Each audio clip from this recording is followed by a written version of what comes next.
सरस्वती नमस्तुभ्यं वरदे कामरूपिणि विद्यारंभं करिष्यामि सिद्धिर्भवतु मे सदा. జై శ్రీకృష్ణ అండి అందరికీ. ఇవాళ మనము ఇకారాంత శబ్దము, ఉకారాంత స్త్రీలింగ పుల్లింగ శబ్దాలు, రుకారాంత శబ్దాలకి ద్వివచనం నేర్చుకుందాం. ఇంతకు ముందర ఆల్రెడీ మనం ఏకవచనం బహువచనం నేర్చేసుకున్నాం కదా. ఈసారి ద్వివచనం నేర్చుకుందామండి. హరి శబ్దం ఇకారాంత పుల్లింగ శబ్ద హరి శబ్దం, అది తెలుసుకుందామా? మనం ఇంతకు ముందే ఏం తెలుసుకున్నాము? హరి హరి శబ్దం ప్రాతిపదిక హరిహి హరయః అనేవి ఏకవచన బహువచనాలు కదా. ఎవరన్నా అన్మ్యూట్లో? ఓకే. హరి హరిహి హరయః. ఇప్పుడు ద్వివచనం ఏంటి? హరి. ఓకేనా? మనం లాస్ట్ క్లాస్లో ద్వివచనం నేర్చుకున్నప్పుడు రామశబ్దానికి నేర్చుకున్నాం కదా. ఏకవచనం ద్వివచనంలో ప్రథమా విభక్తి ద్వితీయ విభక్తి ఒక్కటే ఉంటుంది. తృతీయ విభక్తి చతుర్థి విభక్తి పంచమి విభక్తి ఒకటే ఉంటుంది. షష్ఠి సప్తమి విభక్తులు ఒకటే ఉంటాయి. ద్వివచనంలో ప్రథమ విభక్తికి ఏముందో అదే ఉండి హే అని పెట్టేస్తే సంబోధన వచ్చేస్తుంది. సో ఎక్కువ గుర్తు పెట్టుకోవాల్సింది ఏమి ఉండదండి. రాసుకోండి. నేను హరి శబ్దం చెప్తాను.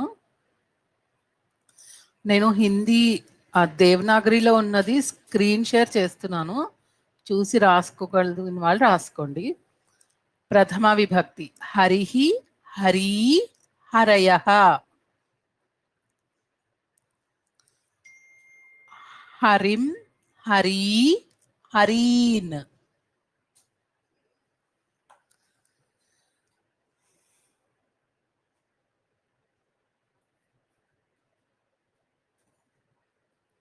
హరిణ హరిభ్యాం హరిభిః.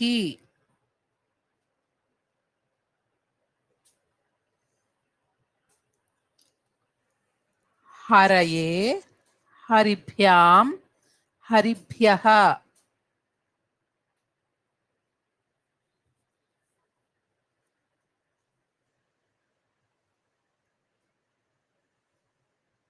హరేః హరిభ్యాం హరిభ్యః.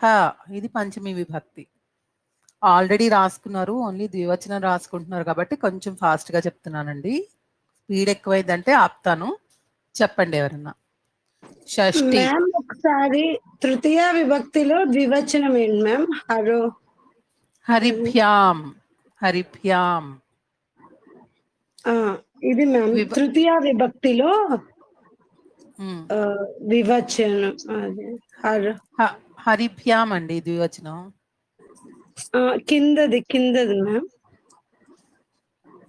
తృతీయ అంటే ఇదే కదా.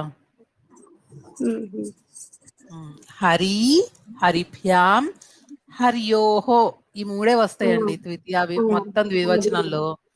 ఫస్ట్ రెండు హరి వస్తుంది, తర్వాత మూడు హరిభ్యాం వస్తుంది, తర్వాత రెండు హర్యోహో వస్తుంది. ఓకేనా? మళ్ళీ చెప్తాను చతుర్థి విభక్తి నుంచి. హరయే హరిభ్యాం హరిభ్యః.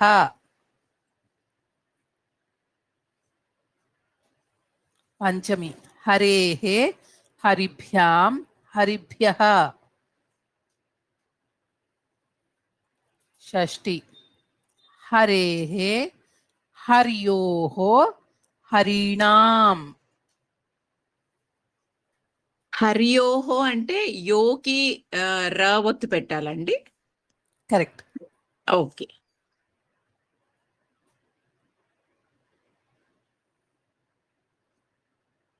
రాకి రా రాసి ఓత్వం ఇస్తాం కదా, రో అవుతుంది, దానికి యావత్తండి హర్యోహో. హరీణాం అదే తెలుగులో రాసే వాళ్ళకి కొంచెం ఇబ్బందిగా ఉంటుంది ఇక్కడ.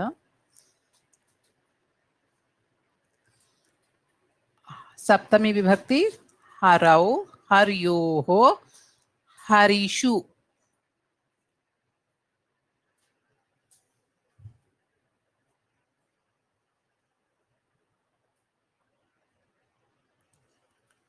సంబోధన. హే హరే, హే హరి, హే హరయః.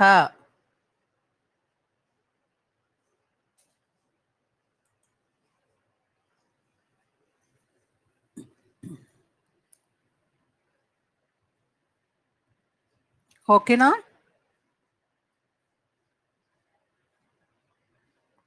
అందరూ రాసుకున్నారండి? రాసుకున్నామండి. ఓకే. సో ఇప్పుడు చెప్పండి, హరి అంటే ఏంటి అర్థం? ఇద్దరి ద్వితీయ హరులు. ఇద్దరు హరులు.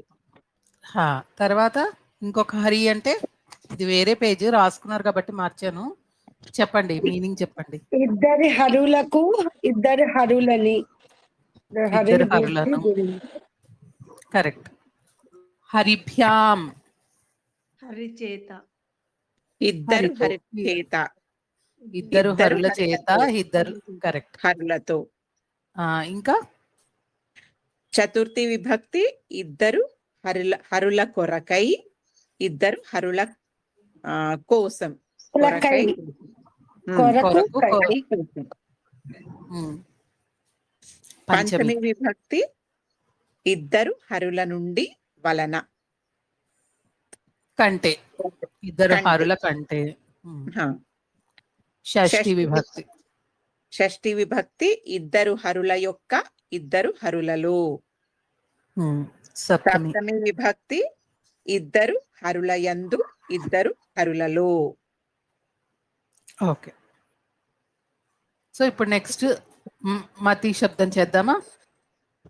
పార్వతి కూడా చెప్పాలండి. అలాగేనండి. మతి ఇకారాంత స్త్రీలింగ శబ్ద మతి శబ్ద. మతి, మతీ, మతయః. మీరు ఇది యాక్సెస్ చేయడం కూడా కొంచెం కంఫర్టబుల్ గా ఫీల్ అవుతారని చెప్పి నేను ఈ స్క్రీన్ కూడా ఓపెన్ పెట్టానండి. మీకు కూడా అలవాటు అవుతుంది కదా కొంచెం ఇలా చూసుకోవడం, శబ్దాలు ఎలా చూసుకోవాలి ఏంటి అని అబ్జర్వ్ చేస్తూ రాసుకోండి. అప్పుడు మీరు కూడా ఓన్గా ఎక్స్ప్లోర్ చేయగలుగుతారు. మతిహి, మతీ, మతయః. మతిం, మతీ, మతీహి.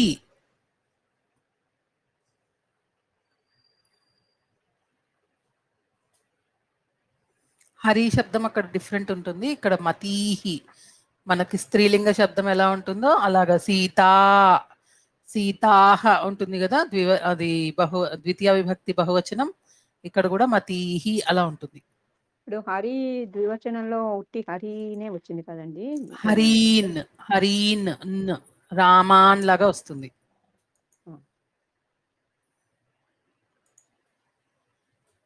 చూడండి ఇక్కడ హరీన్. ఓకేనా? ఓకే.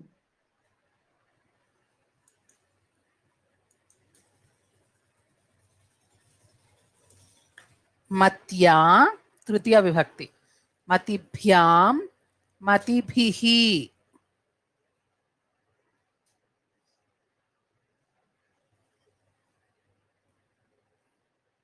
తృతీయ విభక్తి. మత్యా, మతిభ్యాం, మతిభిః.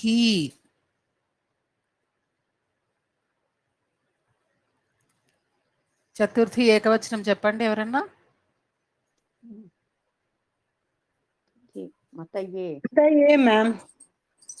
మతయే, మతిభ్యాం, మత్యై కదా, ఇది ఐకారం. ఏ ఐ ఓ మత్యై, మతయే రెండు వస్తాయి. మతిభ్యాం, మతిభ్యః.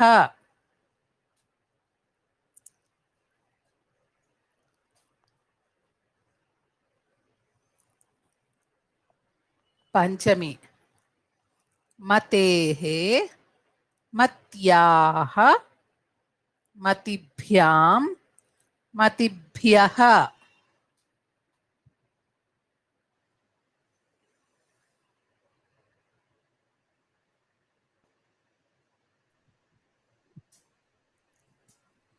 షష్ఠి.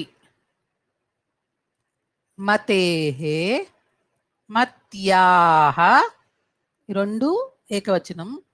మత్యోః ద్వివచనం. మతీనాం బహువచనం.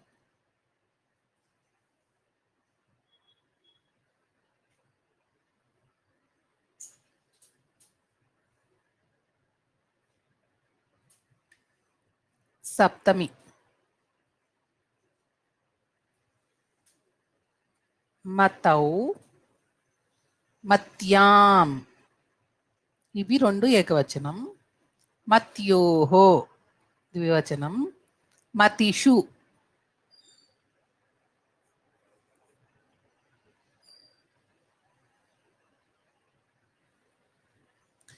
సంబోధన. హే మతే, హే మతీ, హే మతయః.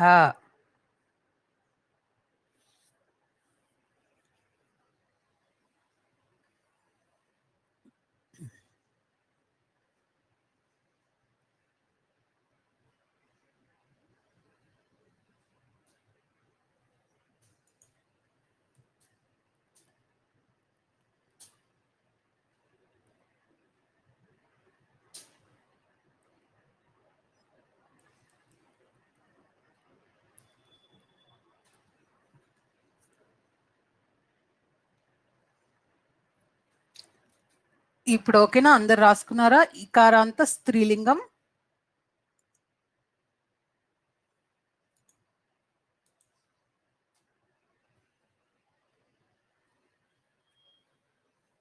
జయ శ్రీకృష్ణ. రాసుకున్నారండి? రాసుకున్నామండి. రాసుకున్నాం. ఓకే. సో మతీ అంటే ఇద్దరు, మత్తులు అంటే బుద్ధి అనేది ఇది అర్థము. ద్వివచనంలో రెండు అనడానికి మతీ అని వస్తుంది. అంటే బుద్ధికి అలా చెప్పడం బాలేదు. సో ఇకారాంతాన్ని అక్కడ వదిలేద్దాము. నదీ శబ్దానికి వెళ్దాం. ఓకేనా? నదీ ఈకారాంత స్త్రీలింగం చెప్పండి. నది, పార్వతి రెండు ఒకటే కదండి? ఒక్కటేనండి. నదీ, ఓకే. పార్వతి, గౌరీ ఇవి మూడు ఈకారా. లేఖని, అంకని ఇవన్నీ ఈకారాంతాలు. ఓకే.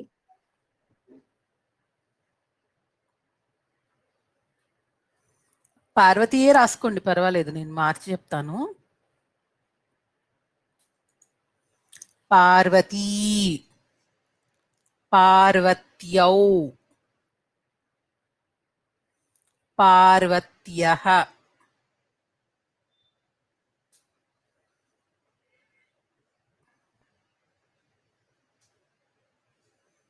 ప్రథమా విభక్తి.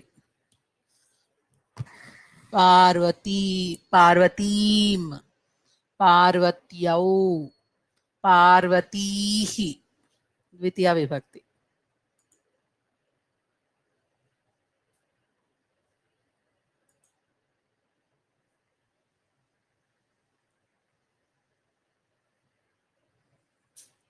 పార్వత్యా, పార్వతీభ్యాం,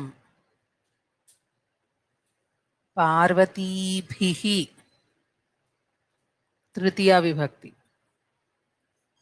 పార్వతీభ్యాం అనేది ద్వివచనం. మనకి మెయిన్ కావాల్సింది అదే.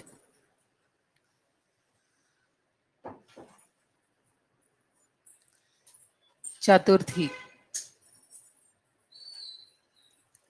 పార్వత్యౌ, పార్వతీభ్యాం, పార్వతీభ్యః. పార్వత్యై కదండి చతుర్థి? నేను అవ్వన్నానా? పార్వత్యై. ఓకే. ఓకే. పార్వత్యై, పార్వతీభ్యాం, పార్వతీభ్యః. సీతాయై.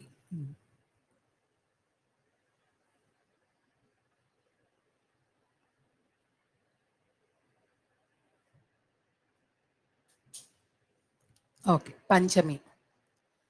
పార్వత్యాః, పార్వతీభ్యాం, పార్వతీభ్యః.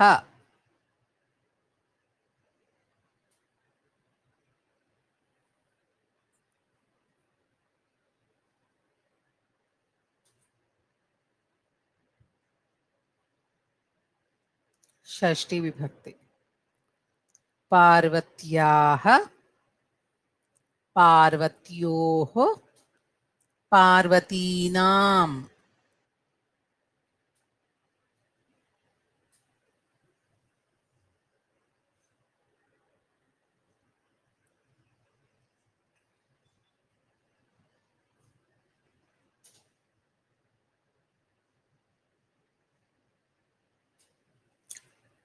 సప్తమి. పార్వత్యాం, పార్వత్యోః, పార్వతీషు.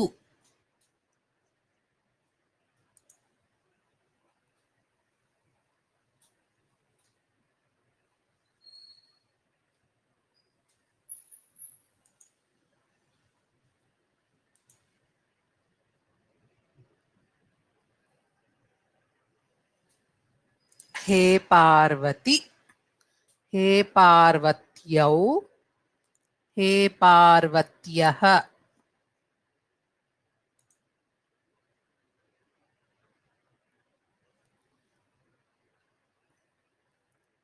పార్వత్యౌ అంటే ఇద్దరు పార్వతులు, లేకపోతే ఇద్దరు పార్వతులని. పార్వతీభ్యాం అంటే పార్వతుల చేత, ఇద్దరు పార్వతుల చేత, ఇద్దరు పార్వతులతో, లేకపోతే చతుర్థి అయితే ఇద్దరు పార్వతుల కొరకు, ఇద్దరు పార్వతులకై. అలాగే పంచమీ విభక్తిలో వాడితే అంటే మనకి ఎలా అర్థమవుతుంది, సెంటెన్స్ లో ఏం రాశారు అన్న దాన్ని బట్టి ఉంటుంది కదా. పార్వతీభ్యాం అహం పుస్తకం గృహామి, స్వీకరోమి అన్నాను అంటే అక్కడ పంచమీ విభక్తి వాడుతున్నట్టు. పార్వతీభ్యాం పుస్తకం దదామి, నేను పుస్తకం ఇస్తున్నాను వాళ్ళిద్దరి కోసం, అలా చెప్పొచ్చు కదా. అర్థమవుతుంది కదండి. అవుతుందండి. ఓకే. నద్ పార్వత్యోః షష్ఠి విభక్తి, ఇద్దరు పార్వతుల యొక్క, లేకపోతే ఇద్దరు పార్వతుల యందు. ఓకేనా. నెక్స్ట్ గురువు శబ్దం రాసుకుందామా.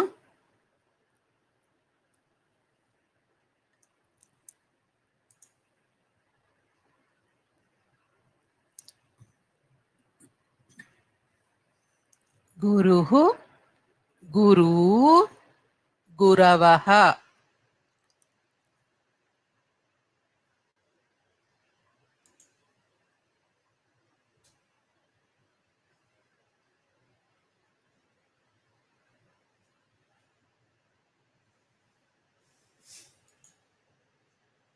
గురుం, గురు, గురూన్.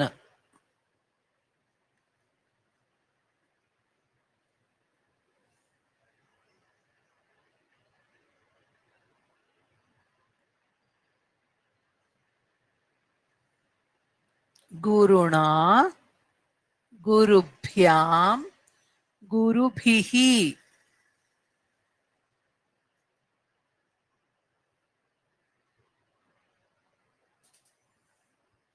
గురవే, గురుభ్యాం, గురుభ్యః.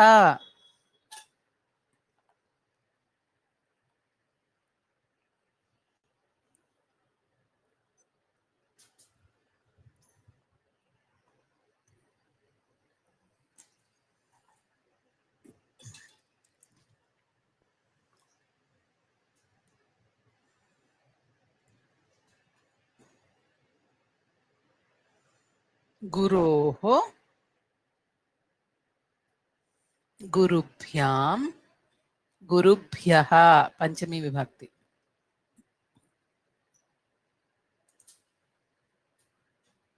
షష్ఠి.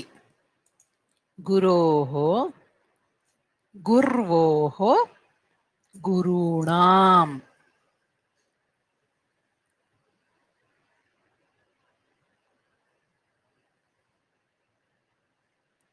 సప్తమి.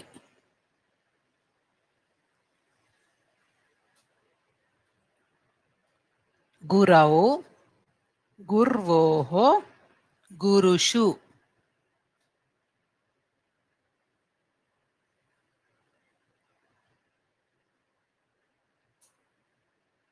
సంబోధన. హే గురో, హే గురు, హే గురవః. ధేను చెప్పండి ఎవరన్నా.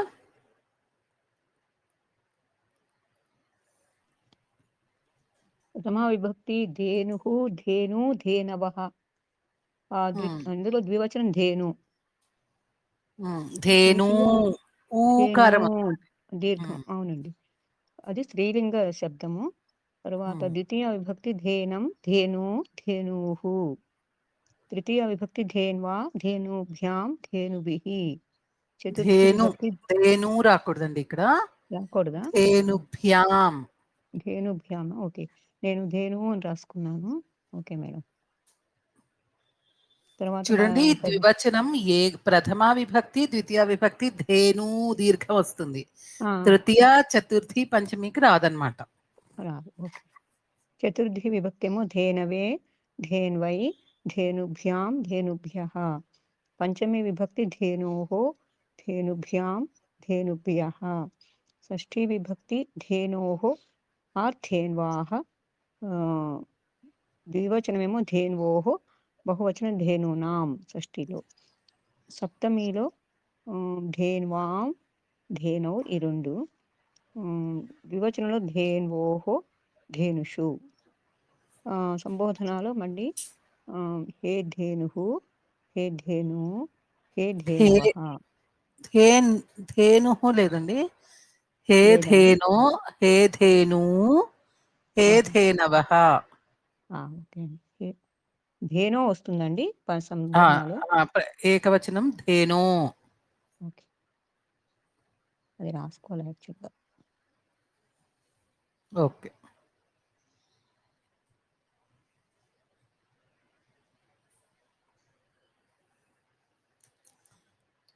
పొట్టి ప్రథమ ద్వితీయ ఈ రెండు మాత్రం కొంచెం కొంచెం తేడా ఉన్నాయి, కానీ ఆ తృతీయ చతుర్థి పంచమి అన్నిట్లో ఒకటే కదండి. షష్ఠి కూడా అన్నిట్లోనూ ఒకటే. అన్ని ఒక్కటే ఉంటుందండి. ఈజీగా గెస్ చేసేయచ్చు బేసిక్ గా. అందుకే సార్ మాకు స్పెసిఫిక్ గా నేర్పించలేదండి. అందుకే మేము అసలు నేర్పించక్కర్లేదు అన్నట్టే తర్వాత లెవెల్స్ లో నేర్చుకోవచ్చు, పెద్ద ఎక్కువగా వాడం కదా అని అనుకున్నాము. సరే మీరు నేర్చుకుందాం అనుకున్నారు కదా అన్నట్టు మేము కూడా స్టార్ట్ చేసేసాం. మీరు బాగానే ప్రాక్టీస్ అన్ని చేస్తున్నారు కదండి, సో ఈజీగా క్యాచ్ చేస్తారులే, కంటిన్యూటీ ఉంటుంది, మధ్యలో కన్ఫ్యూజన్ లేకుండా అనేసి. రాసేసుకున్నారా? రాసుకుంటున్నారండి అందరూ? పర్వాలేదు, మీకు గుర్తుండిపోతుంది ఈజీగానే. ఏమండి పద్మావతి గారు? నెక్స్ట్ ఏంటి? రుకారాంత పితృ శబ్దం అండి.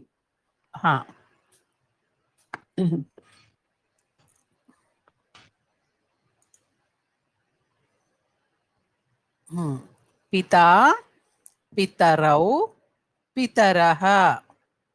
అంటే మళ్ళీ ఇంకొకసారి మొత్తం అంతా చదివేస్తున్నాం, ఒక టేబుల్ లాగా మనకు అలవాటు ఫ్లో వచ్చేస్తుందని.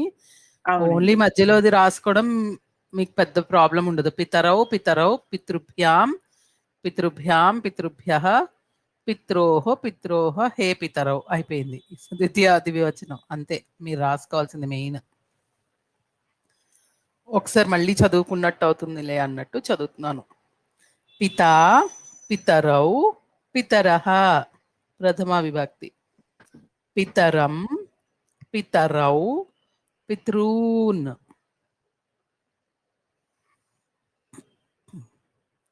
పిత్రా, పితృభ్యాం, పితృభిః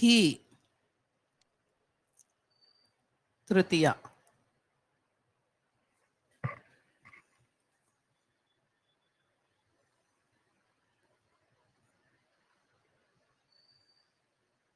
పిత్రే పితృభ్యాం పితృభ్యః చతుర్థి.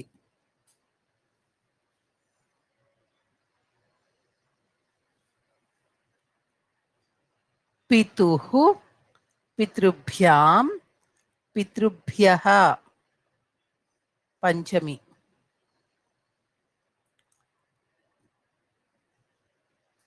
పితుః పిత్రోః పితॄణాం. పితృ దీర్ఘం వస్తుంది ఇక్కడ.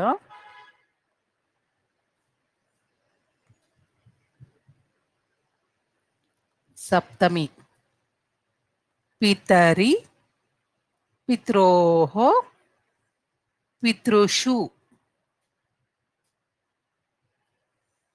హే పితః హే పితరౌ హే పితరః.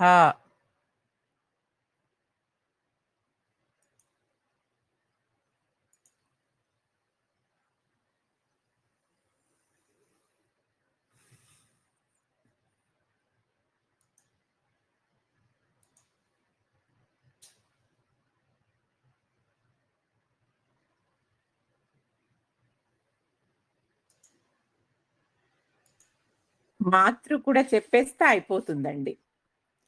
సేమ్ ఉంటాయి.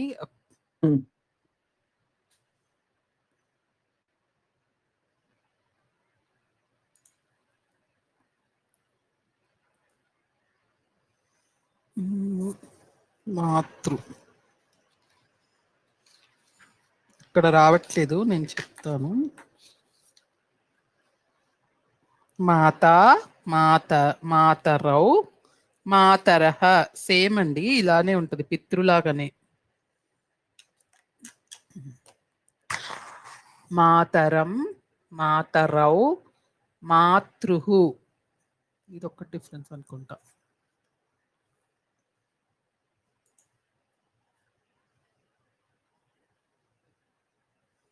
ఇక్కడ పితృని వచ్చింది, ఇక్కడ మాతృః.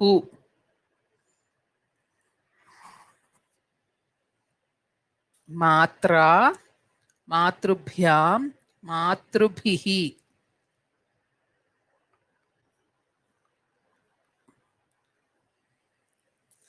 తృతీయాది. మాత్రే మాతృభ్యాం మాతృభ్యః చతుర్థి. మాతుః మాతృభ్యాం మాతృభ్యః పంచమి. ద్వివచనం అసలు ఏమీ మారదండి, పితృ శబ్దం లాగానే వస్తాయి సేమ్. మాతుః మాత్రోః మాతృణాం. ఇక్కడ దీర్ఘం ఇవ్వలేదు, మరి మాతృణామే ఉండాలి. మాతృ అది వరకు రాసుకున్నాం మేడం, మాతృనామని రాసుకున్నాము. ఓకే. మాతరి మాత్రోః మాతృషు. షష్ఠి బహువచనం మాతృణాం కదండి. తకి రుకారాంతానికి దీర్ఘం లేదు, ఉండాలి మరి. ఇక్కడ మాతృణాం మాతృనామే దీర్ఘం వస్తుందండి. వస్తుందండి. ఓకే, మాతృణాం మాతృణాం కదండి. కరెక్ట్. ఓకే. మాతరి మాత్రోః మాతృషు.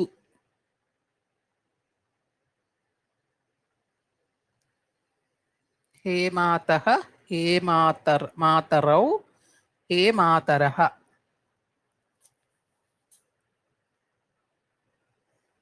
మనకి ఇంకా చాలా శబ్దాలు ఉంటాయండి.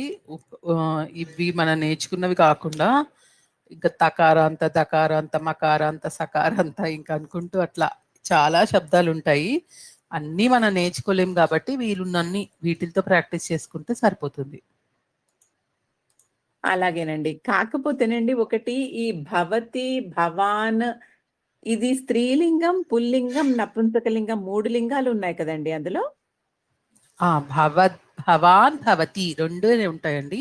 నపుంసకలింగం నాకు ఐడియా లేదు, అది భవత్ శబ్దము, ఆహా. అది రెండు లింగాలు ఉంటాయి. అది క్రియాపదం కింద కూడా వాడుతున్నారు కదండి, అది అసలు అర్థం అవ్వట్లేదండి ఎక్కడ. ఇప్పుడు ఇప్పుడు మనం నేర్చుకున్నామని అది కర్తలు క్రియాపదం కదండి. కాదు. కరెక్ట్. ఇప్పుడు ఉమ్, మనం నేర్చుకున్నది కర్త. అవును. భవతి, భవతః, భవంతి. తి అనేది క్రియాపదం కింద వస్తుంది. హా, భవతి అన్నాను అనుకోండి, అది స్త్రీలింగ ఈకారాంత పదం. మనం విత్ రెస్పెక్ట్ భవతి ఆగచ్చతు అన్నాను అనుకోండి, విత్ అప్పుడు అది రెస్పెక్ట్, భవతి అన్నది మరి కర్త అయిపోయింది కదండి. అది వేరే శబ్దం, ఇది వేరే శబ్దం, అదే చెప్తున్నా నేను. ఓకే. భవతి ఆడవాళ్ళకి దీర్ఘం ఇస్తాం కదండి, లక్ష్మి అంటాం కదా, అందుకని భవతి అలా గుర్తుపెట్టుకోండి. క్రియాపదానికి మనం ఏం చెప్తాం? గచ్చతి, పఠతి, మామూలు తి, గుడి దీర్ఘం ఇవ్వం. ఇది భవతి, అది భవతి. స్త్రీలింగ శబ్దం అయితే తి, క్రియాపదం అయితే తి. అంటే ఓన్లీ దీర్ఘము హ్రస్వంలోనే అది కర్త, ఆహా. కర్త క్రియ అర్థం చేసుకోవాలండి. అంతే, అంతేనండి. Okay, okay. అయితే ఎక్కడెక్కడ ఎలాంటి సందర్భాల్లో యూజ్ చేస్తారండి క్రియగా? ఎందుకంటే కలదు అన్న చోట, ఆ అంటే ఎక్కడెక్కడో అస్తి, అస్తి కనిపిస్తున్నాయి, అర్థం బదులు కావట్లేదు. ఆ, కరెక్ట్. అస్తి భవతి రెండు వాడతారు. అస్తి అంటే ఉంది అని. ఓకే. కొంచెం టెంపరరీ బేసిస్ లో చెప్పాలంటే అస్తి అంటాం. ఉమ్, ఉమ్. అది పర్మనెంట్ గా ఉంది అంటే యూజువల్ గా అలా చెప్తాం, భవతి అంటాం. Okay, okay. హా. పుస్తకం అస్తి. ఉమ్, ఉమ్. మమ కార్యాలయం హైదరాబాద్ నగరే అస్తి. అక్కడ భవతి అని కూడా చెప్పచ్చు. ఓకే. ఏమిటన్నారండి ఇందాక మీరు? టెంపరీగా ఉంటే అస్థి వాడాలా?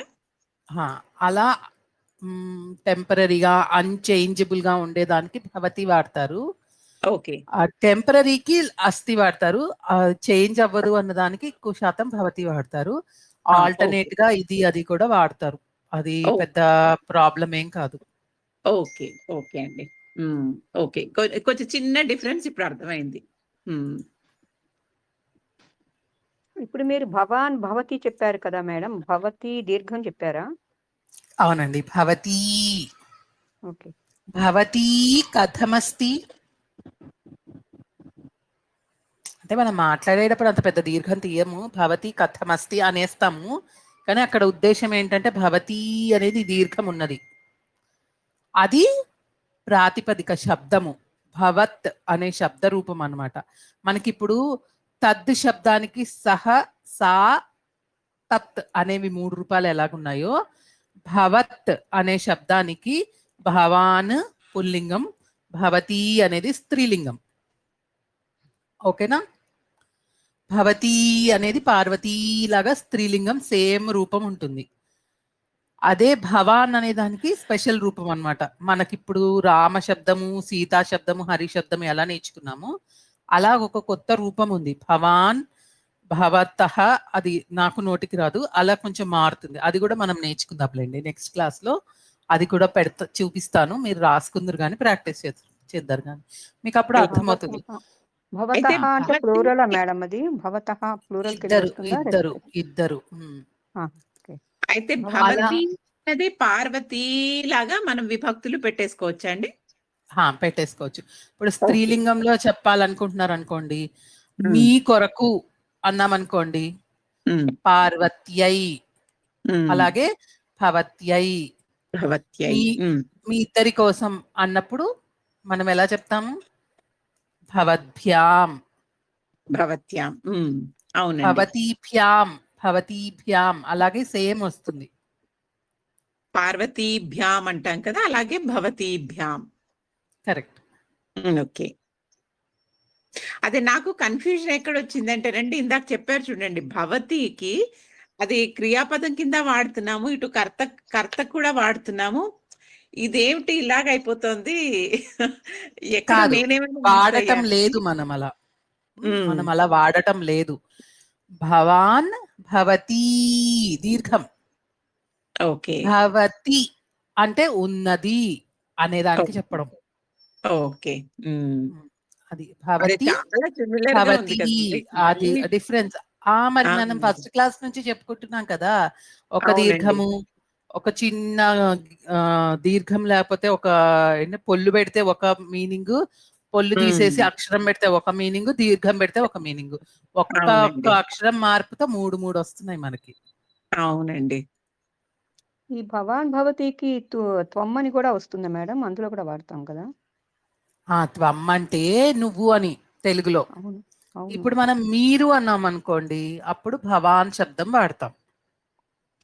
కొన్నిసార్లు మరి ఈ భవాన్ అనేది రెస్పెక్ట్‌కే వాడతామా? త్వం అనే దానికి వాడమా? త్వం అంటున్నాం గదా! మళ్ళా మరి త్వంకి అంటున్నాం కదా! ఇంకోటి ఏంటి ఓకే. నాకు అర్థం కాల. ఇప్పుడు అది మీకన్నా మధ్యలో చిన్న నాకు పిల్లలు హ్మ్. మీకన్నా చిన్న పిల్లలు ఉన్నారనుకోండి, ఓకే. వాళ్ళకి మీరు అని రెస్పెక్ట్ ఇవ్వం గదా మనం. మామూలుగా నువ్వు చెయ్యి అంటాం. నువ్వు హ్మ్. చదువుకో, నువ్వు తిను, నువ్వు తాగు ఇట్లా చెప్తాం. అదే రెస్పెక్ట్‌తో చెప్పాలనుకోండి, భవాన్ ఓకే. భవాన్. పిబతు, భవాన్ ఖాదతు అంటే తినండి అని చెప్పడం తినండి. అన్నమాట విత్ రెస్పెక్ట్. అదే త్వం ఖాద, త్వం లిఖ, త్వం పిబ అని లోట్లకారంలో చెప్తున్నాం. లోట్లకారం ఆజ్ఞ. ఓకే. మనం ఇది ఒకటి ఆర్డర్ లాగా, రిక్వెస్ట్ లాగా మనం అనుకున్నది ఏంటి లోట్లకారంలో కూడా ఆర్డరు, రిక్వెస్ట్ అది టోన్‌ని బట్టి మారుతుంది. మీరు ఆర్డర్ చేసేటట్టుగా టోన్‌తో చెప్తే అది ఆర్డర్ అవుతుంది. రిక్వెస్టింగ్‌గా చెప్తే లోట్లకారంలోనే వాడతాం మనము. కానీ అది రిక్వెస్ట్ అవును. అవుతుంది. అవును మేడం.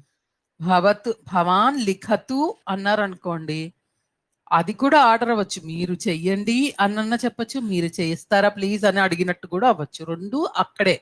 భవాన్ లిఖతు భవాన్ అనేది ప్రథమ పురుషంలో వాడతాం మనం. మధ్యమ పురుషంలో కాదు. అది మెయిన్ పాయింట్ హ్మ్. గుర్తుపెట్టుకునేది మీరు. నువ్వు అన్నట్టే భవాన్ అన్నా గాని, కానీ ఆ! మనకన్నా హ్మ్. కొంచెం పెద్దవాళ్ళని అలా మనం ఒక గౌరవం ఇచ్చి చెప్పాలి అనుకున్నప్పుడు భవాన్ శబ్దం వాడతాం. అది ప్రథమ ఆయన పురుషులో ప్రథమ పురుషాలో ఉంటుంది. భవాన్, భవంతౌ, భవంతః ఏకవచనం, బహువచనం, ద్వివచనం 3 చెప్పాను ప్రస్తుతానికి. భవాన్ మీ పేరేంటి? అంటే మళ్ళా నీ యొక్క పేరుకెళ్ళకండి. జస్ట్ భవాన్ అని పిలుస్తున్నావు అనమాట. అడ్రెస్ చేస్తూ పిలుస్తున్నాం అతన్ని. భవాన్ చెప్పండి అని అడుగుతున్నాను చూడండి. భవాన్ వదతు అంటాం. భవాన్ లిఖతు అంటాం. అదే ఇద్దరైతే భవంతౌ అంటాం. భవంతౌ లిఖతః అలా చెప్తాం. ఇదా అన్నిటికీ విభక్తులు ఉంటాయన్నమాట. అతనిని నేను ఆయన్ని పిలిచాను అని చెప్పాలనుకోండి. అహం భవంతం ఆహ్వయామి అని చెప్తాను. ఆ టేబుల్ మీకు ఎలాంటైతే విభక్తులు మనకి మామూలుగా రామ శబ్దంలో వస్తాయో అలాగే భవాన్ శబ్దానికి మీరు అనే దానికి మనం ఇప్పుడు నువ్వు మీరు అనుకోవడమే. నువ్వు అనేది మధ్యమ పురుషంలో మనం వాడుకుంటాము. మీరు అనేది ఇక్కడ సంస్కృతంలో ప్రథమ పురుషంలో వాడుకుంటాం. అంతే. భవతికి పార్వతి ప్రకారం చేసుకోవచ్చా మేడం టేబుల్? చేసేసుకోవచ్చు. పార్వతి, భవతి సేమ్. భవతి, భవంతౌ, పార్వత్యౌ, భవంత్యౌ, భవంత్యః అలాగే వస్తుంది.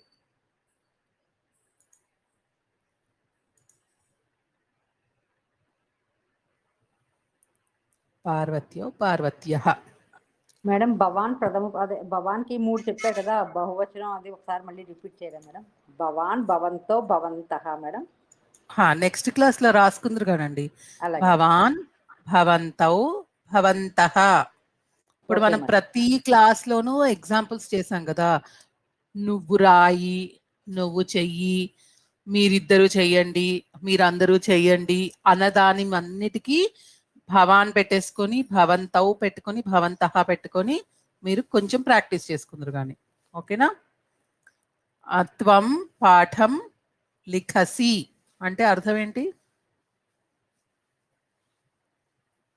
నువ్వు పాఠం రాయి. రాస్తున్నావు. రాస్తున్నా. పాఠం రాస్తున్నా లిఖసి. మీరు పాఠమును రాస్తున్నారు. అప్పుడు భవాన్ వస్తుంది. చెప్పండి. సెంటెన్స్ చెప్పండి. భవాన్ పాఠం రాస్తున్నారు కదా మేడం. అప్పుడు మరి ఇట్లా లిఖంతి చెప్పచ్చా? లిఖతి వస్తుందా మ్యామ్ అప్పుడు? రెస్పెక్ట్ కరెక్ట్ కదా. కరెక్ట్, లిఖతి. ఆ డిఫరెన్స్ కోసమే అడిగానండి. అవునా? ఉమ్. అంటే రాయండి అని కూడా వచ్చినప్పుడు కూడా లిఖతినే పెట్టాలా మేడం మరి? రాయండి అంటే వేరే మాట్లాడుతుంది. అంటే రాస్తున్నారు అనేది లట్లకారము, రాయండి అనేది మీకు లోట్లకారంలో వస్తుంది కదా, అవునవును. అది మారుతుంది. ఓకే. లిఖతు, లిఖతాం, లిఖంతు వస్తుంది. అప్పుడు లిఖతాం అని వాడతాం అన్నమాట ఇద్దరికి.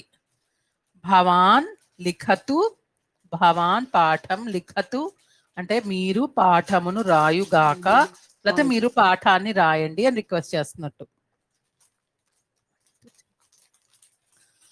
అదే ఇద్దరైతే చెప్పండి. ఇప్పుడు భవాన్ పాఠం లిఖసి అంటే ఇప్పుడు మీరు పాఠము రాస్తున్నారు అని వస్తుందా? ఎలా వస్తుంది? రాదు. నువ్వు పాఠం రాస్తున్నావు అనాలి అంటే త్వం పాఠం లిఖసి. అవును. భవాన్లో అదే పెట్టేటప్పుడు భవాన్ పాఠం లిఖతి. అంటే ఇక్కడ మీరు అని డైరెక్ట్ గా కాదు, మీరు వేరే వాళ్ళకి చెప్తున్నట్టు అయిపోతుంది. ప్రథమ పురుషాలోకి వెళ్ళిపోతుంది కదా. అంటే ఆయన పాఠాన్ని రాస్తున్నారు. ఆయన అంటే మళ్ళా మీరు సహా వాడచ్చు కదా, అలాగ వెళ్ళిపోకండి. విత్ రెస్పెక్ట్ చెప్తున్నట్టు మీరు పాఠాన్ని రాస్తున్నారు అని చెప్తున్నట్టే, కానీ అక్కడ భవాన్ శబ్దం వాడతాం. ఇది కొంచెం కాంప్లికేటెడ్ గా ఉంటుందండి. మనము త్వమ్ము బదులు భవాన్ వాడతాము. ఆ భవాన్ అన్నది వాడినప్పుడు మనం అది ప్రథమ పురుషంలో క్రియాపదాల్ని వాడుకోవాలి. అంతవరకు మీరు గుర్తుపెట్టుకొని అందుకే అడిగా మేడం, అది త్వమ్ము భవాన్ వాడేటప్పుడు ఎలా పెట్టాలి? అదే త్వం అంటే నువ్వు, అది మధ్యమ పురుష. భవాన్ అంటే నువ్వు అని చెప్పడమే, కానీ విత్ రెస్పెక్ట్ చెప్తాము, అది ప్రథమ పురుషంలో చెప్పినట్టు అంతే. ఓకేనా? ఇప్పుడు మీకు డిఫరెన్స్ అర్థం కావాలి అని అంటే త్వం అన్నం ఖాదసి అంటే ఏం చెప్తున్నాను? అన్నం ఖాదసి, నువ్వు అన్నం తింటున్నావు. అన్నం తింటున్నావు. ఇప్పుడు నువ్వు అనకుండా నేను మీరు అని విత్ రెస్పెక్ట్ తో చెప్పాలి అంటే ఏమని చెప్తాను? భవాన్ అన్నం ఖాదతి. సో అలాగా మీరు ప్రతిదీ మీరు మొత్తం ఇప్పటిదాకా ప్రాక్టీస్ చేసుకున్న అన్ని సెంటెన్సెస్ శర్మ గారు ఇచ్చినప్పుడు యూజువల్ గా భవాన్తో కూడా రాయండి అని చెప్పి బ్రాకెట్స్ లో ఇస్తూ ఉంటారు. అంత డీటెయిల్ గా అబ్జర్వ్ చేయలేదు మేడం ఈ రెండింటికి, అందుకని మాకు మళ్ళీ అనుమానం. అదే త్వమ్ముకి మీరు డైరెక్ట్ గా మధ్యమ పురుషంలో సి ఖాదసి లిఖసి అని వాడతారు. అదే భవాన్ అని పెట్టినప్పుడు మనం రామహాకి ఎలా వాడతామో అలా వాడతాం. ఓకే.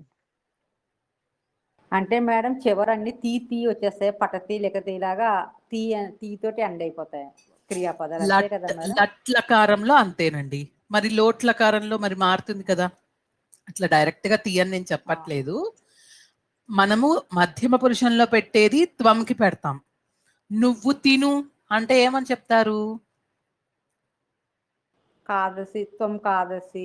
అలా కాదు, త్వం ఖాదా అని ఆర్డర్ చేస్తారు, అదే త్వం ఖాదా అని రిక్వెస్ట్ చేస్తారు. అదే భవాన్ అని చెప్పినప్పుడు ఖాదా అనకూడదు, మీరు తినండి అంటున్నారు అక్కడ కూడా.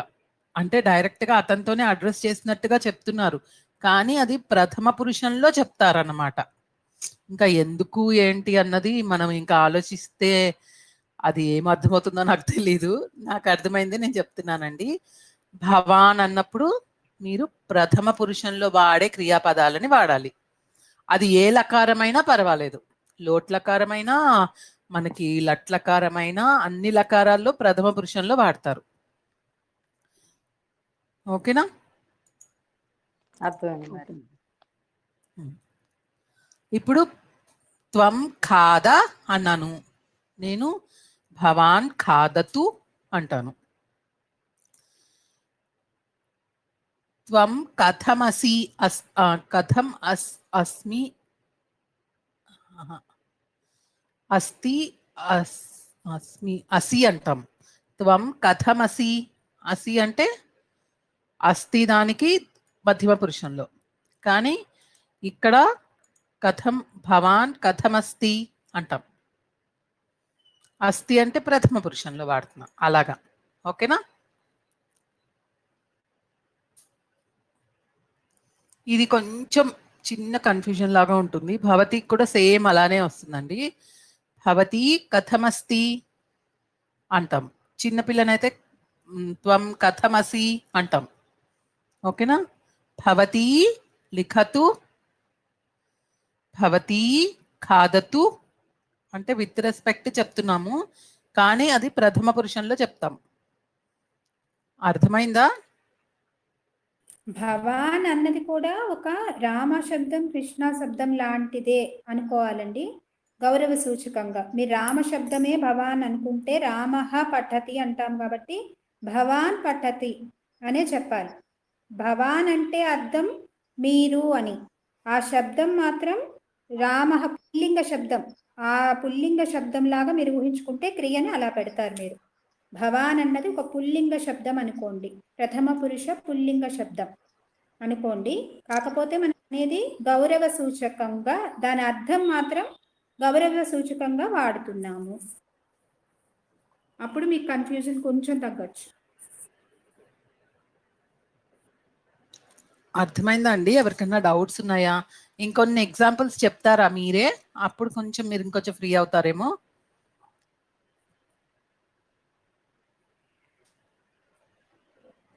త్వం కథమసి, త్వం కథం అసి, ఇదేమో మామూలు సింగులర్ గా అట్లా నువ్వు అనే వాడేటప్పుడు అసి వస్తుంది. భవతి కథమసిలో మళ్ళీ అది అస్తి, భవతి కథమస్తి, అస్తి అస్తి కథమస్తి. మీరు ఎలా ఉన్నారు అని అనుకుంటే ఇది ప్రథమ పురుషంలో వాడాలి, అది మధ్యమ పురుషులో వాడుతున్నాము. ఈ భవతి లిఖతు లోట్లో ఇట్లా మనం రెస్పెక్ట్ లో చెప్తున్నాము. అలా కాకుండా మీరు ఒక ఎగ్జాంపుల్ తీసుకొని చెప్పండి. మేడం భవతి భిక్షాం దేహి వస్తుంది కదా. భవతి భవతి మాతే కదా అమ్మ. అమ్మ భిక్ష ఇవ్వు అన్నట్టుగా చెప్పండి. అయితే యాక్చువల్ గా అది కాంప్లికేటెడ్ అండి. దేహి దదాతి అనే శబ్దానికి తీసుకుంటే మీకు మిగతావన్నీ చాలా కన్ఫ్యూజన్ వస్తుంది. ప్రస్తుతానికి ఇక్కడ దాన్ని పక్కన పెట్టేయండి. భవతి భిక్షాన్ దేహి అనేది టోటల్ గా వేరేది, అది వదిలేయండి ప్లీజ్. మిగతా అవి చెప్పండి, సింపుల్ సింపుల్ సెంటెన్సెస్ చెప్పండి. ఓకేనా? నువ్వు ఆడుతున్నావు, నువ్వు పాఠమును రాస్తున్నావు, నువ్వు గీతమును పాడుతున్నావు. అలాగే భవాన్తో వాడండి మీరు సేమ్ సెంటెన్స్ ని, మీకు ఆ డిఫరెన్స్ అర్థమవుతుంది. భవాన్ గీతం గాయతి.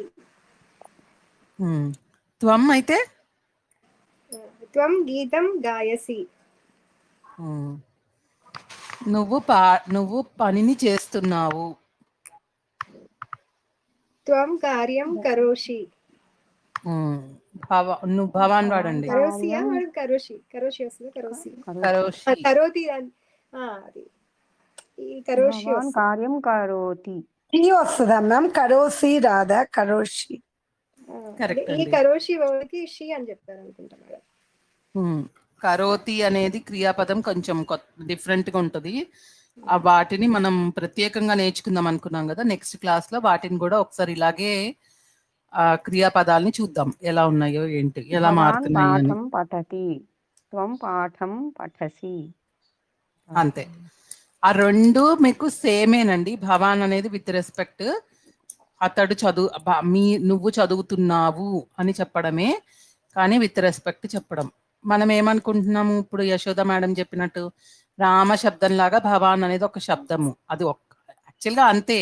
భవత్ అనే శబ్దంలోంచి భవాను భవతి అనే రెండు శబ్దాలు వచ్చాయి.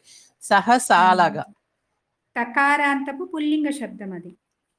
కరెక్ట్. భవత దాని నుంచి అంటే మేడం ఇక్కడ రామః గీతం గాయతి అలా యూజ్ చేసినప్పుడు అంతే కదా. మనం ఎలా వాడుతున్నామో అలాగే భవాన్ శబ్దం కూడా వాడతాం. అలా రాముడు అన్నది ఎలాగ రాముడు పాఠమును చదువుతున్నాడు లాగా రాముడి చేత పాఠము చదవబడుతోంది లాగానే భవాన్తో కూడా చెప్పచ్చు. రాముడిని అనడానికి ఎలా చెప్తామో అలాగా భవ, అతడిని, అలా అన్నిటికీ విభక్తులు కూడా ఉంటాయి. అవి నేర్చుకోవాలి. ఓకేనా?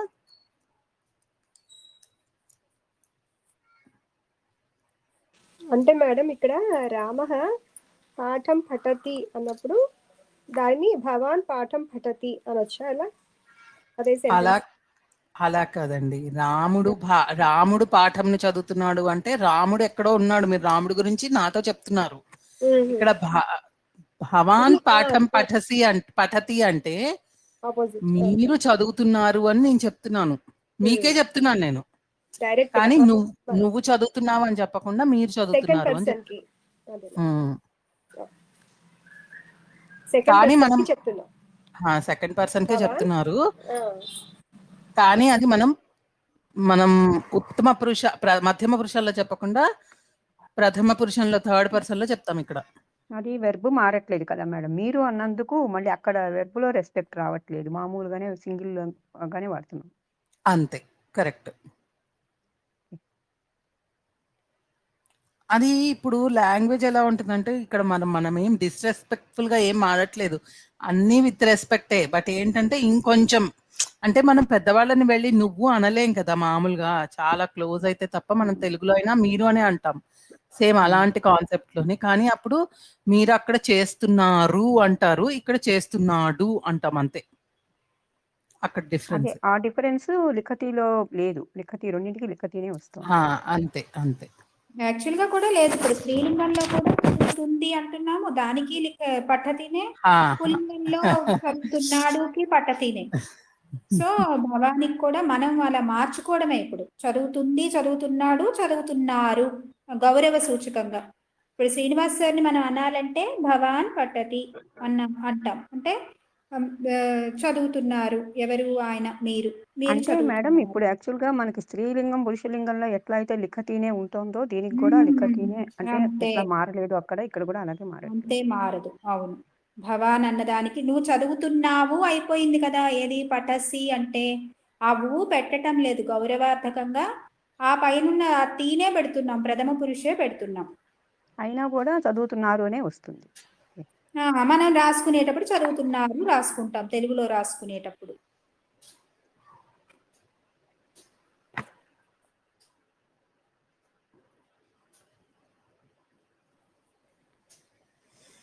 ఓకేనండి.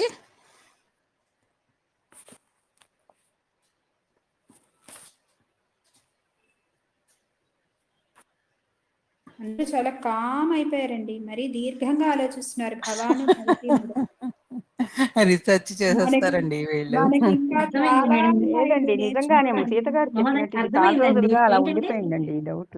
ఇక్కడ భవతి పెట్టాలి. అస్తి భవతి అనేది వేరేది, ఈ భవతి అనేది వేరేది. అది మీరు ఫస్ట్ ఐడెంటిఫై చేయండి. భవతి అంటే తీకి దీర్ఘం లేదు, అది క్రియాపదం. ఓకేనా? భవతి అనేది దీర్ఘం ఉంటే అది క్రియాపదం కాదు, అది ప్రాతిపదిక. అది మనకి ఒక శబ్దం, స్త్రీలింగ ఈకారాంత శబ్దం. మనకి శబ్దానికి క్రియాపదానికి తెలుసు కదా తేడా. తెలుసు మేడం. సో అక్కడ నుంచి మీరు బాగా అది గుర్తుపెట్టేసుకున్నారంటే మీకు నెక్స్ట్ లెవెల్లో అదే నెక్స్ట్ ఈజీగా అర్థమవుతుంది. కొన్ని సెంటెన్సెస్ చేద్దాం. చెప్పండి సెంటెన్సెస్. భవాన్ కార్యం కరోతివా. మీనింగ్ చెప్పండి. మీరు పని చేస్తున్నారా? మీరు పనిని చేస్తున్నారా? పనిని చేస్తున్నారా? మీరు భవాన్ పాకం కరోతివా. మీరు వంట చేస్తున్నారా? భవతి పాకం కరోతివా. భవతి పాకం కరోతివా. మీరు వంట చేస్తున్నారా? భవతి కుత్ర గచ్చతి. అన్నిటికీ తీ వస్తుంది అలా అని. అంతే కదా? అంతే అంతే. భవతి కుత్ర గచ్చతి. మీరు పాట పాడుతున్నారా అంటే అప్పుడు ఎలా చెప్తారు మేడం?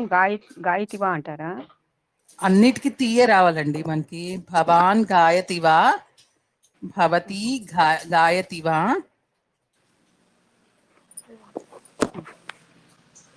భవతి దేవాలయం గచ్చతి వా?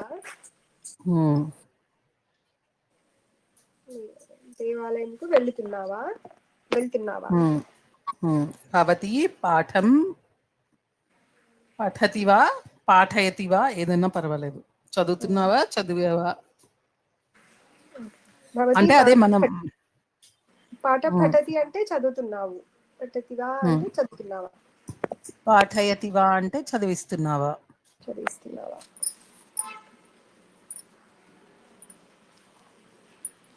పూజాం కరోతి వా? భవతి పూజాం కరోతి వా? పూజ చేస్తున్నావా? మీరు పూజ చేస్తున్నారా? ఇలా కదా మేడం, మీరు అన్నారు. యాక్చువల్గా అర్థం మీరు పూజ చేస్తున్నారా అని, కానీ మనం ఎప్పుడైతే భవతి అంటామో విత్ రెస్పెక్ట్ చెప్తున్నప్పుడు డైరెక్ట్ గా నువ్వు చేస్తున్నావు అని మధ్యమ పురుషంలో చెప్పకుండా మనం అది ప్రథమ పురుషంలో చెప్తున్నాం. అంటే ఆపోజిట్ పర్సన్ తో మాట్లాడేటప్పుడు చెప్తున్నా. ఆపోజిట్ పర్సన్ తో మాట్లాడేటప్పుడే, కానీ అక్కడ నువ్వు అనకుండా మనం విత్ రెస్పెక్ట్ చెప్తున్నాం కాబట్టి మనం ఎవరో థర్డ్ పర్సన్ కి చెప్తున్నట్టుగా మీరు ఇలా చేస్తున్నారు అని అలా చెప్పినట్టుగా చెప్పడం అర్థం వస్తుంది ఇక్కడ మనం మార్చుకుంటుంటే, ఎగ్జాక్ట్ గా ట్రాన్స్లేట్ చేస్తే. బట్ యా, మీరు అన్నది మనం నువ్వు చేస్తున్నావు అని చెప్తాం కదా, త్వం కరోషి అంటాము. అదే భవ అని చెప్తే కరోతి అంటాం. ఓకేనా? మీరు చేస్తున్నారు. మీరు చేస్తున్నారు.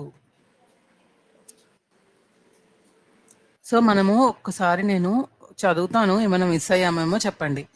ఇకారాంత పుల్లింగ శబ్దాలు, పుంలింగం స్త్రీలింగ శబ్దాలు అయిపోయాయి కదా. హరి శబ్దము, మతి శబ్దము అవన్నీ చేసుకున్నాం కదండి. అవునండి. ఉకారాంత రుకారాంత స్త్రీలింగ పుల్లింగ శబ్దాలు కూడా చేసేసాం. ఓకేనా? అవునండి. అవును మేడం, అన్ని రాసాం. సప్తకకారాలు చేసామా? కహ చేసామండి. చెప్పారు మ్యామ్. లోట్లకారం చెప్పారండి. విధిలింగ్లకారం చెప్పారు మ్యామ్. శత్రు ప్రత్యయం చెప్పారు మ్యామ్. కర్మణి అనియర్ తవ్యత్ చెప్పారు మ్యామ్.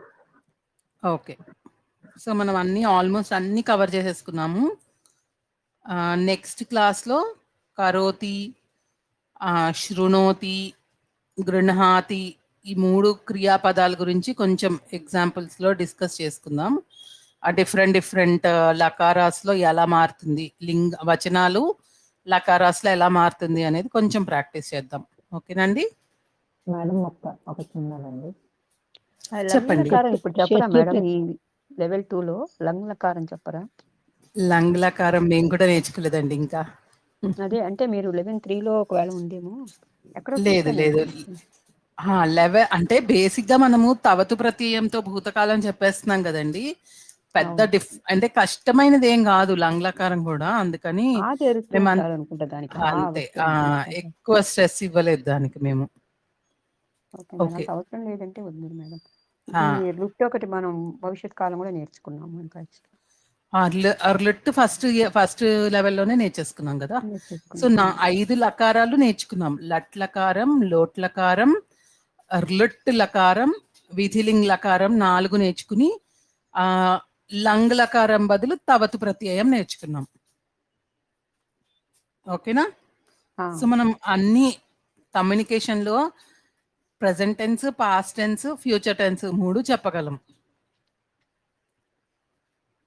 ఇది లంగ్లకారం అనేది అది కూడా అలాంటిదేనా మేడం? భూతకాలం, పాస్ట్ టెన్స్. ఓకే అండి. అన్నపూర్ణ గారు మీరు ఏదో అడుగుతున్నారు. అంటే ఇది ఇంకొకసారి తెలుసుకుందామనండి. శత్రు ప్రత్యయంలో పఠన సమకాలం లిఖతి అంటే ఇక్కడ పఠనం అనేది మెయిన్ ధాతువు, దానికి Main. టీ రావాలి, మెయిన్ క్రియాపదం. ఆ, దానికి ఆ తిగంతం రావాలి, లిఖతికి శత్రు ప్రత్యయం అప్లై అవ్వాలి, అంతే కదండి. అంతే. ఇంకోటి అలానే సా పశ్యతి హసతి అపి, ఇందులో కూడా మెయిన్ అనేది పశ్యత అవుతుంది, హసతి అనేది శత్రు ప్రత్యయం వాడాలి దీనికి, కరెక్టేనండి. అపి అపి అన్నదానికి కూడా అంటే నవ్వుతుంది కూడా అన్నది మనకి శత్రు ప్రత్యయం అప్లై అవుతుంది, అంతే కదండి. కరెక్ట్. అంతేనే మేడం, అంతే, క్లారిఫికేషన్ కోసం ఒకసారి. ఓకే. ఒకటి కర్మని ప్రయోగం చేసినప్పుడు భూతకాలంలో దాంట్లో కొన్ని పదాలు కావాల్సి ఉంటుంది, మాకు అవి రావట్లేదు, అవి చెప్పండి. చాలా కొంచెం ఉన్నాయి. పర్వాలేదు, నాకు కూడా గుర్తుంటే చెప్తాను, లేకపోతే ఇక్కడ యశోద మేడం ఉన్నారా, ఆ మేడంకి గుర్తొస్తే మేడం చెప్తారు. ఇవి ఏంటంటే చాలా ఉంటాయండి, అన్ని గుర్తు పెట్టుకుని మనం అన్ని అంటే రెగ్యులర్ గా మనం మాట్లాడే వాళ్ళు అయితే సంస్కృతంలో పర్వాలేదు కానీ అన్ని గుర్తుంటాయి, లేకపోతే కొన్ని గుర్తుండవు, పర్వాలేదు, ఫ్రీక్వెంట్ గా వాడేవి గుర్తు పెట్టుకుంటే సరిపోతుంది. పెట్టండి మీ దగ్గర. నేను కూడా ఏం లిస్ట్ చేసుకోలేదండి, మీరు చెప్పండి, ఏమన్నా ఉంటే గుర్తొస్తే చెప్తాను, లేకపోతే ఎక్కడైనా చూసి చెప్తా. ఎలా చూడాలో చెప్పాను కదా మీకు, కర్మణి అష్టాధ్యాయిలోకి వెళ్ళి చెక్ చేసుకోవచ్చు. ఓకే, అష్టాధ్యాయిలోకి కర్మణి భూతకాలం అంటే వస్తుందంటారా? అలా కాదండి, కర్మణి భూతకాలం మనం ఏం ప్రత్యయం వాడతాం చెప్పండి. అంటే మీకు క్రియాపదాల కన్నా కాన్సెప్ట్ ఇంపార్టెంట్, కాన్సెప్ట్ అర్థమైతే మీరు ఎత్తుక్కోగలుగుతారు. ఓకేనా? ఇప్పుడు మీకు చెప్పండి, మీకు ఎగ్జాంపుల్ ఏంటి, మీ క్వశ్చన్ ఏంటో చెప్పండి కరెక్ట్ గా, దాన్ని బట్టి మీకు ఎక్స్ప్లెయిన్ చేస్తాను, అప్పుడు మీకు ఇంకా క్లారిటీ కాదు. ఇప్పుడు దంస్ట్రా అట్లా వదిలేస్తాను చూడండి, భూతకాలంలోకి వచ్చేసరికి అది కావాలి. దంష్ట్రా అంటే ఏంటి చూడటం. మ్యామ్ దంస్ట్రా అంటే కూరలు. మరి దానికి ఇట్లా ఎత్తారు అని అంటారు కదా. ఇప్పుడు దాకా భగవద్గీత క్లాస్ లో ఉంటున్నానులేండి. అదే దృష్ట్వా అంటే చూసేసి, ద్రష్టుం అంటే చూడ్డానికి, దృష్టనా దృష్ట దృష్టా దృష్టం. అదేంటి ప్రత్యయము?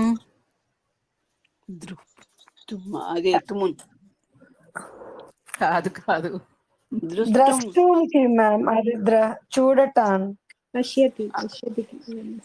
కాదు, ఒకసారి ఆగండి, నేను ఒకటి పశ్యతికి ఆ ద్రష్టం అనేది వస్తుంది, పశ్యతికి దృష్ట దృష్టా దృష్టం అంటే ఏంటి? కర్మణి మేడం, కర్మణినే, అది మాకు కావాల్సింది. తా ప్రత్యయం, కరెక్ట్. తా తా కాకి తావత్తు, తా ప్రత్యయం అన్నమాట. ఇప్పుడు ఉషా గారు మీరేమన్నారు? చూసేశాడు, అతడు చూసేశాడు, అతడి చేత చూడబడింది, అదే కదా మీకు కావాలి. సహ పశ్యతి అంటే అతడు చూస్తున్నాడు, సహ దృష్టవాన్ అంటే అతడు చూసేశాడు కదా. ఇప్పుడు అతడి చేత చూడబడింది, తేన ద్రష్టుం. ద్రష్టుం కాదు, దృష్టం. ఇప్పుడు సహ వృక్షం దృష్టవాన్ అంటే అతడు వృక్షాన్ని చూసేశాడు, సహ వృక్షం దృష్టవాన్. దీని కర్మని ఏమవుతుంది చెప్పండి? కర్మని అతడి చేత చెట్టు చూడబడింది, అతడి చేత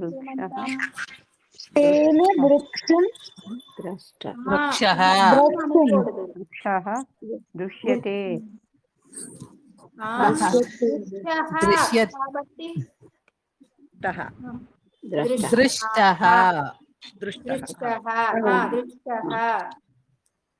మేడం దృష్ట అంటే బట్టలసూడి వస్తుందా మేడం? దృశ్యం అవును, కృష్ణకు వచ్చినట్టు కృష్ణ. దృష్ట దృష్ట. దృష్టః. ఓకే. ఇక్కడ అర్థపదం వెర్బులు లిస్ట్ ఇస్తారా మేడం? కొంచెం దృష్ట అది అన్నది ఇందాక ఉషా గారు అడిగినట్లు ఈ దృష్ట దృష్టం అదని కొంచెం అది పర్టికులర్ వెర్బ్స్ లిస్ట్ కర్మణిలో నేను అంటే మీకు ఇప్పుడు అనియరు ఒక పదాన్ని ప్రత్యయం లిస్ట్ ఆ, ఇచ్చాను కదా, ఆ, అందులో అలాంటి చాలా క్రియాపదాలు ఉన్నాయి. సో మీరేం చేయాలంటే వాటికి మీరు కర్మణి భూతకాలం ఏంటి వర్తమాన కాలం ఏంటి లిస్ట్ రాయండి. వాటిలోనా ఒక్కొక్కళ్ళు 5 చేసుకున్నా 10 చేసుకున్నా అందులో ఒక 40-45 వరకు ఉన్నాయి. ఆ లిస్ట్ ని ఎడిట్ చేసి కంపైల్ చేసి మన గ్రూప్ లో పెట్టండి. అందరికి మళ్ళీ ఫ్యూచర్ లో యూజ్ అవుతుంది. ఓకేనా? మా ఇవన్నీ ఒక లిస్ట్ గా ఉంది. తుమును, త్వా ప్రత్యయం, మళ్ళీ అన్ని వరుసగా ఉంటుంది కదా, అదొక దగ్గర ఉంటుంది. తుమును ఇదే ఈ త్వా కర్మణికి వచ్చేసరికి అది ఇప్పుడు దీయతే ఇవన్నీ ఉన్నాయి చూడండి, అవన్నీ ఉన్నాయి ఒక దగ్గర కొంచెమైనా. వీటికి చాలా కొంచెం ఉన్నాయి. అది భూతకాలంకి వచ్చేసరికి ఎప్పటికప్పుడు తడుముకుంటూ మీకు ఈజీగా గుర్తు పెట్టడానికి ఏం చెప్పాను? తా ప్రత్యయం తవతు ప్రత్యయం రిలేటెడ్ గా ఉంటాయి. పశ్యతికి దృష్టవాన్ వచ్చింది కదా, దాన్ని తా ప్రత్యయంలోకి మార్చాలంటే ఆ వాన్ని తీసేయండి. దృష్ట వచ్చింది, దాహానికి విసర్గలు పెట్టండి, దీర్ఘం పెట్టండి, తమ్ము పెట్టండి, అయిపోయింది కదా. చాలా బాగుంది. మనం ఆల్రెడీ చెప్పుకున్నాం. పఠితవాన్, మిస్ అయినాను, దాంతో నాకు ఇప్పటికి కూడా అది కొంచెం ఇప్పుడు తెలిసిపోయింది. పఠితవాన్, పఠితః, పఠితా, పఠితం. అదే మీరు అన్నట్టు దృష్టం, దృష్టవాన్ అది గుర్తొస్తే గానీ అదృష్టం అనేది కరెక్ట్ గా గుర్తురాదు. అది గుర్తొస్తుంది, అంటే పాస్ట్ గుర్తొస్తే ఇది ఈజీ అవుతుంది. అది గుర్తొస్తుంది. మనం ఫస్ట్ నేర్చుకున్నప్పుడు అలాగే నేర్చుకున్నామండి. మనం ఎప్పుడైతే పాస్ట్ టెన్స్ అని చెప్పాలో మనము తవతు ప్రత్యయంతో చెప్తున్నాం. ఆ తవతు ప్రత్యయం వల్ల కర్మణిలోకి వెళ్ళేటప్పటికి తా ప్రత్యయం అయిపోయింది. సింపుల్, అంతే. అదొక్క లైన్ గుర్తుపెట్టుకుంటే మీకు అన్ని గుర్తొచ్చేస్తాయి. పృష్టవాన్ కూడా తెలియకుండా, అడగడానికి కూడా మాకు తెలియకుండా కొట్టుకుంటున్నాం. No problem. ఏ క్రియలు డౌట్ ఉన్నాయో అవి చెప్పండి, మాకు తెలిస్తే మేము చెప్తాం కదా, మీకు ఆ డౌట్ క్లియర్ అయిపోతుంది. అది అడగడానికే మాకు ఆ ముక్కే దేనికి కావాలి? తెలియదు. దత్తవతి అంటే ఏంటి చెప్పండి? దత్తవతి అంటే అంటే వానికి స్త్రీలింగం, దత్తవతి, దత్తవానికి దత్తవతి. అలా కాదండి, ఏ క్రియాపదం అని ఆవిడ అడుగుతున్నారు. అలా క్రియాపదం. దత్తవతి అంటే ఏంటండి? మీనింగ్ ఏంటి? దేనికి ఇవ్వబడింది. ఇప్పుడు చూడండి, నిర్వాహిక సూచన దత్తవతి, దీన్ని కర్మణిలోకి మార్చండి. నిర్వాహ ఏంటన్నారు మళ్ళీ చెప్పండి.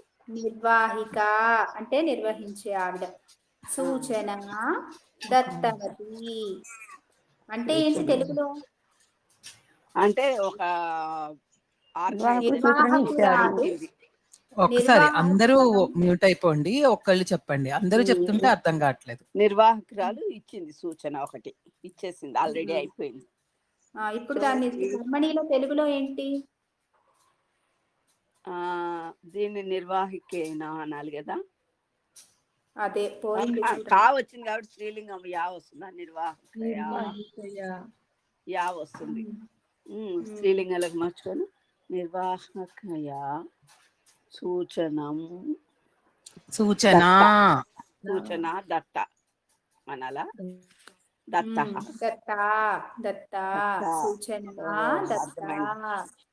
అర్థమైంది. దాన్ని సగం కట్ చేసేస్తే వచ్చేస్తుంది అనమాట. అదే మనకి అక్కరోతు అట్లా వచ్చిందంటే, ప్యూర్ లాంగ్ లో వచ్చిందంటే అది మనం అది అప్పుడు కృతవాన్ అని తీసుకుని కృతం, కృత, కృతః అలా వస్తుంది మనకి. దీన్ని బట్టి మనకు అది కష్టం కాబట్టే కదా ఇది ఈజీగా చెప్పింది. మీరు ఇంకా మళ్ళా నేను కష్టపడతానంటే ఎలా? అది కూడా ఉంది కదా ఒకటి అక్కరోతు. లేదు, మనం అక్కరోతు అవి ఇంకా నేర్చుకోలేదు కదండి. అవి నేర్చుకోలేదండి, వాటిలోకి వెళ్ళొద్దు, ఇక్కడే ఉండండి. ఓకే. ఇదైతే మీకు ఈజీగా లింక్ చేసుకోవడానికి ఈజీగా ఉంది, బాగుంది. బాగుంది. ప్రస్తుతానికి బాగానే వీటితో ఉంది. కానిచ్చేయండి. ఓకే. ఓకే. ఇవాళ అన్నిటికీ కూర్చొని ఈ పదాలు రాస్తాను. అప్పుడు తెలిసిపోతుంది. మీరన్నట్టు ఆనియర్ దాన్ని చూస్తే ఎట్లా దొరుకుతుంది అనుకున్నాను. ఇప్పుడు తెలిసింది. వాటిని సగం కట్ చేసామంటే మాకు బతకాలు వచ్చేస్తుంది. అనియర్ లో అవి మేడం ఇచ్చిన లిస్ట్ లో చాలా ఉన్నాయండి పదాలు. అవును. అవును. కరెక్ట్. 40 వరకు ఉండొచ్చు కదా. అవునండి, నాకు గుర్తులేదు. మేము చదువుకున్నప్పుడు, మేము నేర్చుకున్నప్పుడు పెట్టుకున్నాము. అదే అదే ఎక్సెల్ షీట్ కావాలంటే ఎవరన్నా అప్డేట్ చేస్తానంటే ఇచ్చేస్తాను. ఆ ఎక్సెల్ షీట్ ని అప్డేట్ చేసి మీరు మళ్ళీ పీడిఎఫ్ చేశారంటే అందరికీ యూస్ అవుతుంది, మళ్ళీ ఇవన్నీ టైప్ చేయకుండా. అంతే, దాంట్లో ఎక్స్టెండ్ చేయమంటారా దాంట్లోనే? అంతే కదా. ఓకేనా? మేమంతా ఎవరన్నా విడిగా రాసుకున్నాం అందరం. అదే రాసుకుంటే మంచిదేనండి మీకు. ఇప్పుడు నేను దాంట్లోనే ఒక్కసారి పిల్లలు రికార్డింగ్ ఆపేస్తాను, తర్వాత మనం కంటిన్యూ చేయొచ్చు.